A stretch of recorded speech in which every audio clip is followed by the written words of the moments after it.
Би нэг нууцаасаа хуваалцъя гэж бодлоо. Урт үстэй залуу болзооны ертөнцид амжилт олж чадсан уу? Сайн байцгаана уу? Би өнөөдөр урт үсний талаар ярилцуулна. Би урт үсээ 4 жил би юм урт үстэй явж байна. 1 жил үсээ ургуулсан. Энэ 1 жилийн хугацаа бол үнэхээр амаргүй хугацаа. Тухайн үед бол би MacBook хэмээх энэ компанид ажилладаг байсан. Тэгэл манай ажилчид болохоор амралтаар хаяа нэг гарч ордог гэсэн тэр илч рүү. Тэгэл тэдний хэлдэг гол үг нь за мэрэгнийга тасалж байгаа үсээ чинь л хусандаа гэдэг үг байнга сонсно. Ялангуяа энэ ургуулж байгаа юм чи та бүгдээ харж байгаачлаа. Энэ зураг бол үнэхээр тийм дэлбэрцэн харагдаж байна. Тэгэл үс бол байнга босоостой гоо зүнлаасаа ч гэсэн их гоё харагдахгүй. Миний үсээ ургуулах болсон гол шалтгаан гэх юм бол ер нь бол гоо зундлаасаа илүү гоё харагддаг учраас би урт үсийг сонгосон. Бас нэг нөлөөлөх хүчин зүйл маань аав байсан. Угаасаа тухайн үеийн мод, дээр үеийн мод нь бол та бүгдийн харж байгаачлаа энэ зурганд харж байгаачлаа ийм халимаг үстэй мод байсан. Миний хувьд бол яг 6 жил яг энэ үсээр явцсан. Анх оюутан болоод анагаахын 1-р курст оюутан болж орж эхлүүлснээс хойш энэ жижиг үсээр явцсан. Тэгээд засуулах болгонд аавын ганц хэлдэг юм чи яа үсээ засуулж байгаа бэ. Тэгээд 6 жил яг энэ жижиг үсээр явсан. Гэхдээ хүнийг ингээд байнгын бас энэ үг нь толгой дахин нөлөөлчдөг юм шиг энэ тарих угаалч юм мэдгүй. Тэгэл 2019 онд би сургуулаа төгсөөд энэ үсэн ерөнхийдөө урт ургуулахаар шийдсэн. Жижигхэн үснээсээ анхандаа бол би ингэж харагдчих байна. Тэгээд үсээ урт ургуулснаас хойш хүмүүсийн сэтгэлүүд нь бас инээдтэй сэтгэлтэй. Жишээ нь би ингээд үсээ заадгаа тайвангууд миний араас харж байгаа хүмүүс маань баг нэг эмхтэй хүн гэж хардаг. Тэгээд чамтай танилцчих нуруунд дээр тогшоо. Би эргэж харлаа. Тэгээд MacBook бас нэгэн сонирхолтой сэтгэл нь юм байгаа. 12:30-аас 1:30 хооронд цайны цаг болдог.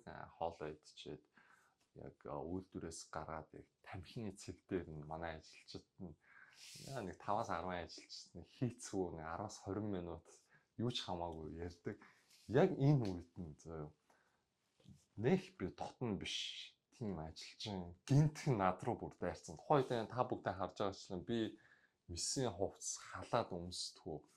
Тэгээд дээрээс нь урт үстэй сахалтай манай нэг ажилчин би чам ерөөсөө эмч гэж хардггүй шүү дээ. Чи яг уран бүтээлч юм биш үү? Энэ тоглоом шүү над руу явуулсан. Би тухайн үед бол нэлээ банцсан. Учир нь бол тэгээд бүх ажилчид яаж байгаа тэр тухайн 10 ажилтны дундаас захирал байгаа. Энэ бүгдээрээ юу хэлж байна гэхэлэр номыг хавцаар нь хизээч бүүдүүгэн гэдэг үг амьдрал дээр шал худлаа гэдэг нь нотлогдож байна. Би нэг нууцаасаа хуваалцъя гэж бодлоо. Урт үстэй залуу болзооны ертөнцид амжилт олж чадсан уу? Та бүгдээ харж байгаачлан би ийм богино үстэй байхдаа хаяа нэг найзуудтайгаа night club-аар ордог байсан. Тухайн үед бол эмэгтэй хүмүүс дугаар асуух, цуг бүжиглэх нь элбэг байсан. Удалгүй би үсээ ургуулад night club-ыг орж үзсэн найзуудтайгаа. Ямар ч эмэгтэй хүн надаас дугаар асуугаагүй, ямар ч эмэгтэй хүн надад цуг бүжиглэе огт хүсээгүй. За ганц 2 тохиолдол байгаа. Тэгэхээр миний бодлоор бол эмэгтэй хүмүүс урт үс нь дургүй юм шиг байна гэж би ойлгосон. 2023 онд Tinder-ийг би ашигласан. Та бүгдээ харж байгаачлан энэ 2 зургийг татаж оруулсан. Эхний зурган дээр бол за урт үстэй сахалтай ийм залуу байна шүү. Хоёр дахь зурган дээр би эндээ анхаардаг ийм залуу байгаа шүү. Эмэгтэйчүүдээ гээд энэ 2 зургийг татаад оруулсан. Хамгийн гайхалтай нь би бүр хизэж ийм их матч аавна гэж бодоогүй. Нэмэх 99 матчийг шууд авч илээ.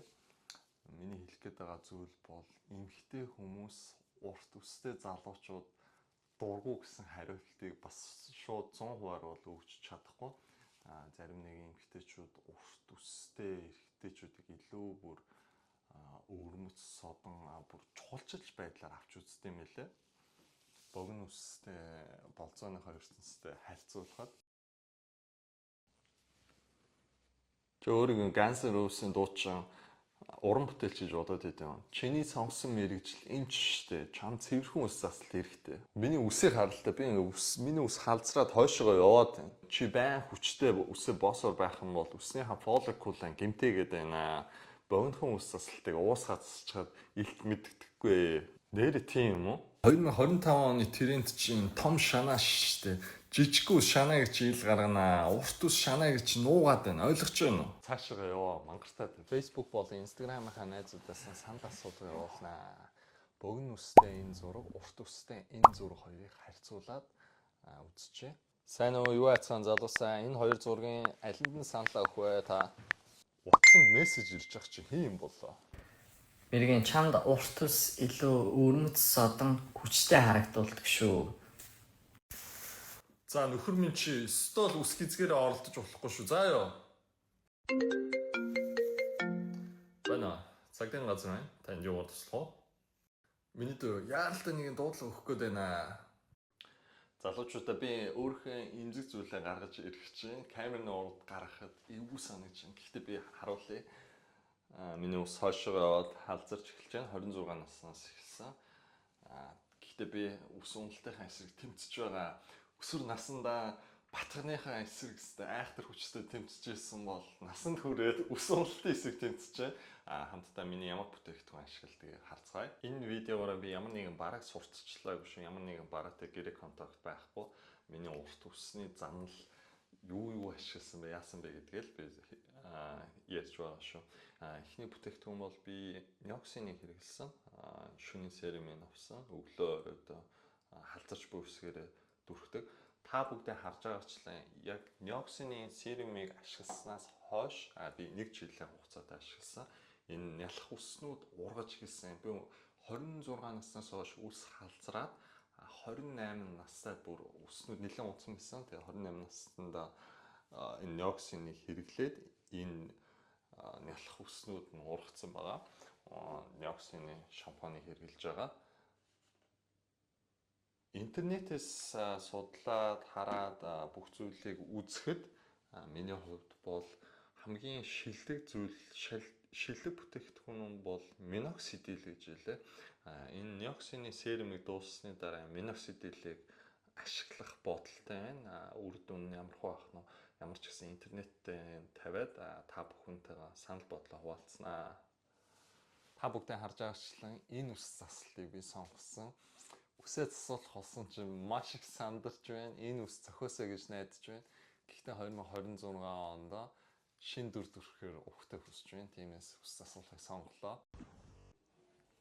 Найзсан гайгүй ус чи анда хаана байна? Асуусан. Найз гэрээ хажуу 5 минут талхаал байгаа шүү гэж хэлсэн. Эсвэл 5 минут хүрээ 3 минут талхаал орцсон. Энэ залуу Лив араб залуу дээр үсээ засуулсан. 5 жилийн дараа үсээ засуулахар шийдсэн. Эхний сонголт бол Bascat. Bascat нь цэвэрхэн иршүүдлэг харагддаг. Гэхдээ энэ ус нь хэтэрхий албан усны цэрэг ир шиг санагддаг учраас би энэ уснаас татгалцсан. Энэ ус нь оноо гэх юм бол 16.5 оноо. Хоёр дахь сонголт бол Cufcat буюу үсээ дээшээ босгосон. Энэ усны засал энэ ирчүүдийн хувьд өөртөө ихтэй хөгжөлттэй байдлыг илэрхийлдэг учраас би энэ усыг сонгосон. Энэ усанд оноо гэх юм бол 10-аас 9 оноо өгнө. Дараагийн ус засалт бол миний одоогийн урт ус. Одоогийн урт ус нь харизм гоосын хандлаас хамгийн тулдсан гоё нь. Гэхдээ хүмүүс философи албан бус байдлаар хараад идэг. Тиймээс энэ усэндээ би 10-аас 8 оноо өгнө. Миний сонгосон ус засалт надад зохих болов хамтдаа харцгаая.